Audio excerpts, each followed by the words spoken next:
எனக்கு ஒரு doubt. Pass mark எங்களுக்கு வேண்டாம், டாஸ்மார்க் தான் எங்களுக்கு வேண்டும் அப்படிங்கிற மாதிரி கிட்டத்தட்ட 1.58 கோடி குழந்தைகள் போதைக்கு அடிமையாகி இருக்காங்க அப்படின்னு சொல்லிட்டு உச்சநீதிமன்றம் வேதனை தெரிவிச்சிருக்கு. ஒரு கதை ஒண்ணு சொல்றேன். மதுரை டு திருச்சி ஹைவேல கஞ்சா கடத்திட்டு வர்றாங்க அப்படின்னு சொல்லிட்டு மத்திய போதை பிரிவுக்கு தகவல் வந்திருக்கு.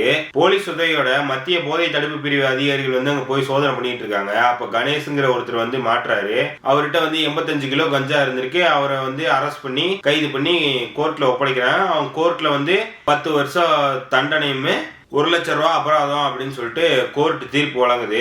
இப்படி தீர்ப்பு வழங்கணும்னே அந்த கணேஷ் கைதானவர் என்ன பண்றாருன்னா மேல்முறையீடு பண்றாரு. அந்த வழக்கை விசாரிச்ச நீதிபதி அவங்க என்ன பண்றாங்க, அவங்க கரெக்டா தான் விசாரிச்சிருக்காங்க, உங்க மேல உள்ள குற்றம் தான் நிரூபிக்கப்பட்டுருச்சே அப்படின்னு சொல்லிட்டு அந்த வழக்கை அவர் தள்ளுபடி பண்ணிடுறாரு. இப்படி யாரோ ஒருத்தர் மூலியமா கடத்தி வரப்பட்ட கஞ்சா போதைப் பொருள் இப்படிங்கறதுனாலதான் பல்வேறு குழந்தைகள் பாதிக்கப்படுறாங்க. கிட்டத்தட்ட 10 இருந்து 17 வயசுக்குண்டான குழந்தைகள் போதைக்கு அடிமையாகி இருக்காங்க அப்படின்னு சொல்லிட்டு ரிப்போர்ட் சொல்லுது.